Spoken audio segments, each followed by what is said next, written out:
차고서는 면담자를 이제 물색을 하기 시작합니다. 근데 그냥 물색을 했어. 그러니까 가장 잘 모일 수 있는 곳, 그 마을 분들이 잘 모일 수 있는 겨울이기 때문에 경로당이 최고다. 그래서 경로에 찾아가서 전체 계신 분들의 저희가 이런 의도로 여러 어르신들을 모시고 싶고 그중에서 전체를 다 할 수는 없으니 좀 경험이 많으신 분, 말씀 잘하시는 분 추천해달라.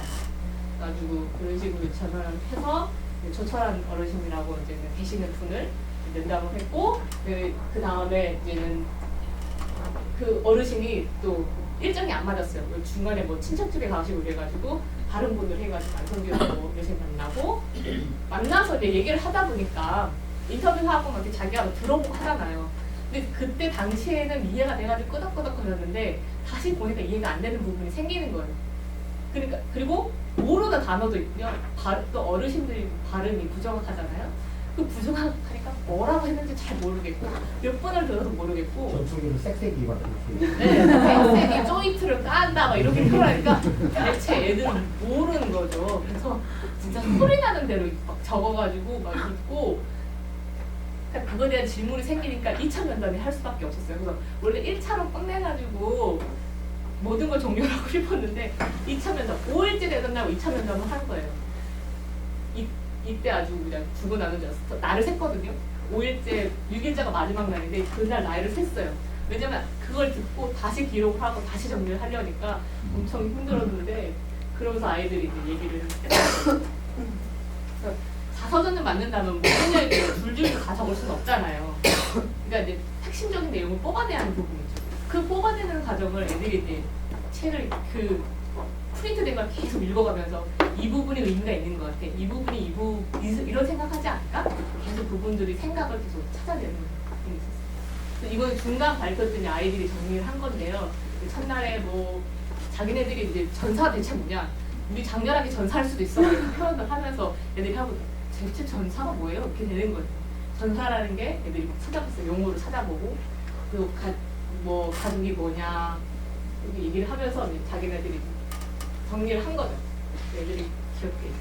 그리고 처음에 이제는 기억의 가치라고 했을 때 기억의 가치가 대체 뭐냐, 그 주제를 어떻게 정하냐라고 했을 때는 이제 아이들이 생각을 이렇게 쭉 얘기한 거예요. 뭐 근데 얘기를 쭉 진행하다 보니까 이런 거다. 기억의 가치라는 건 잃어버리고 싶지 않은 추억을 찾아주는 거고, 그리고 기억하고 추억을 회상하고 마음이 치유가 되면 좋겠다. 그게 기억의 가치다라고 아이들이 생각을 하게 된 거죠. 그래서 그렇게 가치로운 걸 어떻게 담아낼까 하다가 자연스럽게 이제 자서전이라는 형태가 만들어지는 건데, 물론 중간에 뭐 만화책을 그리자, 뭐 그런 식의 동화책을 만들자 이런 애들도 있었어요. 근데 시간이 이제 지나면서 한 이틀 3일 되니까 그냥 자서전을 하자 이렇게 글만 잘 적자라고 이제 하게 되는 상황도 벌어지는데요. 그건 어쩔 수 없이 프로젝트가 되게 짧았기 때문에 나타나는 일이라고 생각을 합니다.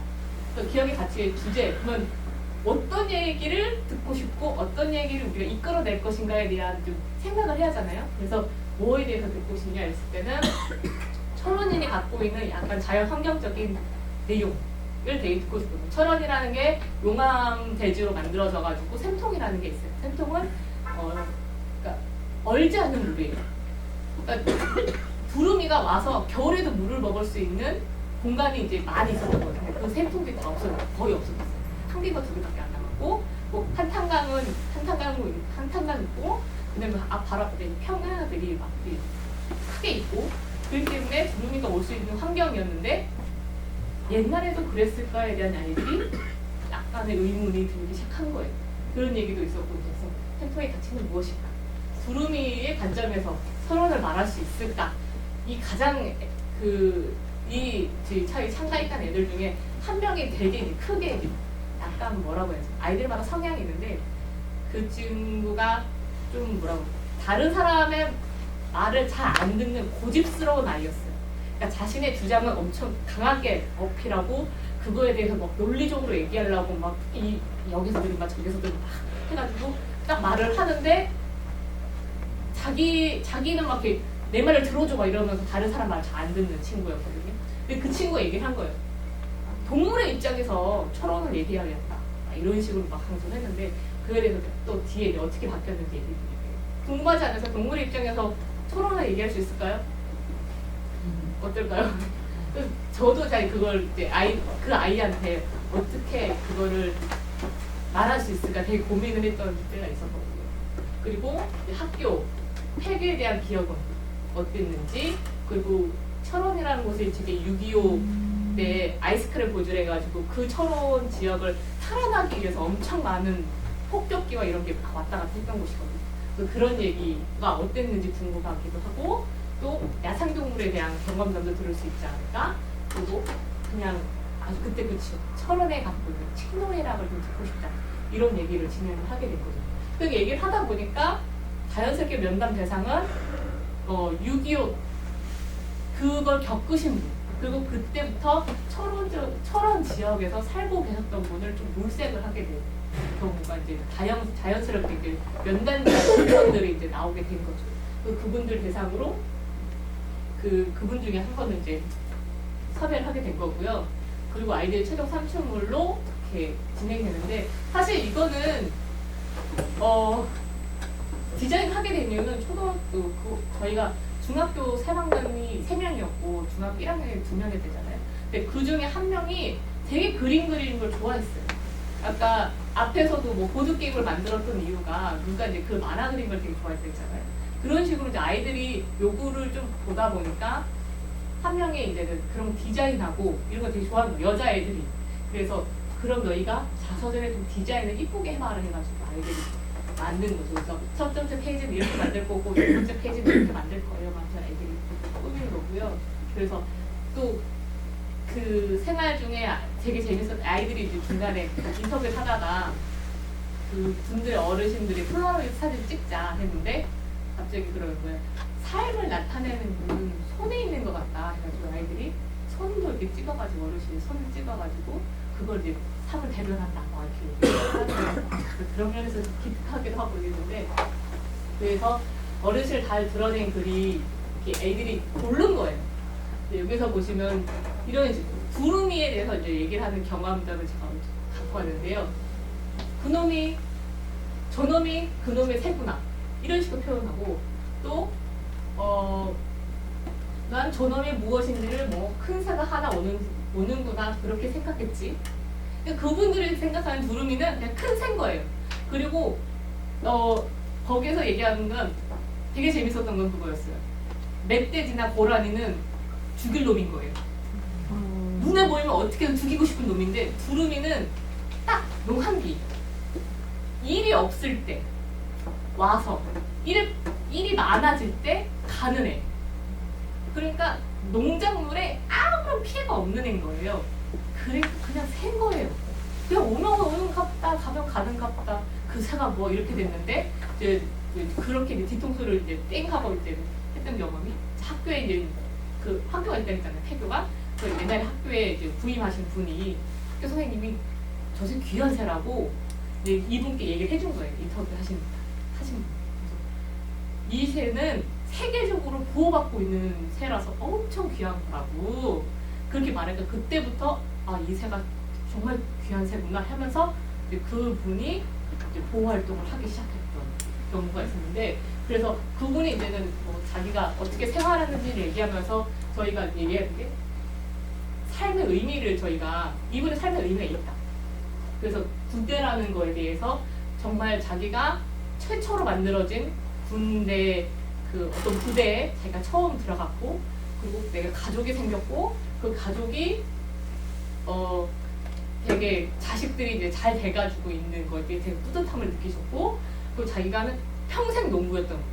이제까지 살아보면서 농부였기 때문에 그 농사라는 게 되게 자기가 중요한 삶이었고, 그러면서 근데 그 농사를 지을 수 있었던 거는 철원평화라고 하는 그 넓은 평야가 있었기 때문에 가능했는데, 그 철원평화를 만들어진 거는 그 나중에 국토개발하면서 이제 만들어진 거예요. 그러니까 그 전에는 없었어요. 그러니까 전쟁이 일어나기 전에는 철원 지역에서는 전차가 다닐 정도로 엄청나게 부흥했던 곳이에요. 그러니까 평야라는 건 생각도 안 했던 곳이었는데, 민통선 안에 있으면서 그곳에 다 흙을 갖고 와서 다 메꿔서 평야를 만든 거예요. 나중에 만들어진 곳이죠.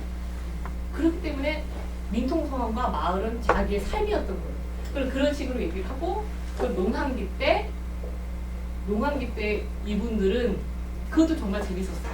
그러니까 아이들이 정말 이렇게 놀랬던 게 그분 농한기 때 그러니까 농사랑 농부잖아요.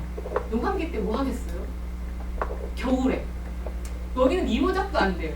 뭔가 모내기가 아니면 뭐 벼를 심는다. 네, 벼가 아니고 그 보리를 심는다든지 다른 작물을 키울 수가 없는 거예요.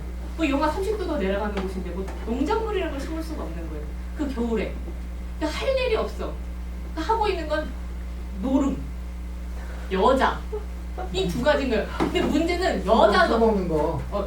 노름하면 뭐 술, 담배 들어가고 그리고 여자인데 여자도 잘 못 들어오는 것이고 노름 그거밖에 없는 거예요. 그러니까 근데 민통사 하신 분은 그런 거에 크게 관심이 없으셨던 분인데 되게 그 삶에 대해서 되게 농한기 때 되게 내가 왜 농부여 하나 이때 뭘 하나. 근데 이분이 더 그랬던 게 아내분이 공무원이셨어요. 그러니까 그 1년 동안 일정하게 수입이 들어오셨던 분이니까. 근데 그분은 돈 하나 못 벌고 농한기 거의 뭐 5, 6개월을 그냥 주정창 있어야 되는 분이에요. 그러니까 자기 삶에 대해서 되게 회유감을 느끼고 있고 그거에 대해서 되게 말씀으로도 아휴 내가 그때 정말 할 게 없어 막 이런 식으로 얘기를 하다가 두루미가 눈에 딱 들어온 거예요. 귀한 새인데 하필이면 내가 일하지 않을 때. 근데 자기 그 귀한 새를 보호하면서 자기의 존재를 찾으셨던 것 같아요. 저희는. 그러니까 저희는 그런 얘기를 한 거예요. 한 2번의 인터뷰를 하면서 1시간 반 정도 인터뷰를 하는데 애들이 1시간 반, 3시간 가면은 페이지로 나오면은 한 20페이지가 나와요. 대본을 치면은 그 들은 걸 치면은 20페이지를 주구장창 보면서 애들이 이건 의미가 있는 것 같아요. 막 이렇게 표시를 하고 자르고 막 이렇게 근데 그 모든 사람이 그렇게 말을 조리게 하는 건 아니잖아요. 저도 그렇고 여러분 뭐 많은 사람들이 기승전결 있는 게 아니고 기승전 전전전전 이렇게 할 수도 있고 기승전하고 다시 기가 갈 수도 있고 그런 식으로 말이 막 왔다 갔다 하기 때문에 그분들도 이제 그것 때문에 이제 막 고민을 하시면서 저희가 찾아내면서 조합을 한 거죠. 그래서 네 애들이 이제는 찾아냈고 그 다음에 이제 마지막으로 그러면 그 기억의 가치를 찾았던 그 애들이 경험을 하면서 느꼈던 게 학생들한테 어땠을까? 그래서 뭐 이게 교수님께서 이제는 프로젝트 모델이라고 말씀하시면서 아주 일반적으로 말한다고 하지는 않으셨는데 네, 간단하게 이제 설명을 이거 갖고 이제 설명을 약간 해드리면 우선 아이들이 왜 마을주민들은 두루미에 대해서 뜨뜻미지근할까요? 라고 궁금을 하게 하고 그게 이제 나름 2번의 이제 캠프를 통해서 관찰을 하게 된 거죠. 왜냐면 그 캠프 때 이제는 마을 사람들은 중요하다 말을 하지만 정작 마을 사람들이 협조를 해주시는 마을이 별로 없고 그러니까 애들이 좀 이렇게 특이하게 생각한 거예요. 저희가 보면 막 보면서 우와 막 이런 애들은 전혀 어르신들은 그런 게 전혀 없으니까 그래서 그거에 대해서 신기하게 하고 얘기했었고 그리고 면담 중에 이제는 야생동물에 대한 경험을 들으면서 그 경험담, 그러니까 경험을 들으면 어르신들의 경험담을 쓰고 그때 겪었을 야생동물의 느낌은 어땠을까 적자는 거예요. 근데 여기서 중요한 건 사람은 얘기를 함으로써 그 사람 대화가 되면서 그때의 감정이나 그런 걸 좀 더 이렇게 캐치할 수 있는데 과연 야생동물은 가능한가? 일단 애들이 의문이 생긴 거예요. 힘들다는 거죠. 저희끼리 얘기할 때도 내가 아라고 얘기했을 때 그 사람을 다 아로 받아들이지도 않을 수도 있고 동물들은 더더욱 그래서 그거 갖고 애들이 그 고집스러운 그 친구가 이걸 이해하기 위해서 엄청 많은 저도 이제 그걸 설득이 안 돼서 교수님 SOS 치고 막 걔를 잡고 한참 얘기를 하고 싶고 그래가지고 간신히 그거를 막았었는데요. 그런 식으로 동물이라는 거를 이해하는 데 있어서 행태만 갖고 그 동물이 어떤 감정을 갖고 있을 것이야 라고 말하는 건 되게 위험한 일일 수도 있다 라는 걸 아이들이 알게 된 거예요. 그거는 창작이라는 것과 실제라는 거하고 어떤 차이가 있는지를 알게 되는 아주 결정적인 사건이었다고 생각해요.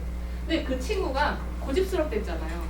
캠프를 갔다 와서 후기를 저기 적혀있는데 후기의 내용이 달라졌어요. 자기가 다른 사람의 말을 들었다는 거에 대해서 되게 놀랍다는 거예요. 근데 그거를 실제 경험했다는 거예요. 그러니까 학원을 늦어서 학원을 가야 하는데 택시를 타게 됐다. 근데 택시에 탄 할아버지가 뭐 아저씨겠죠. 그 아저씨가 계속 자기 얘기를 막 하더래요.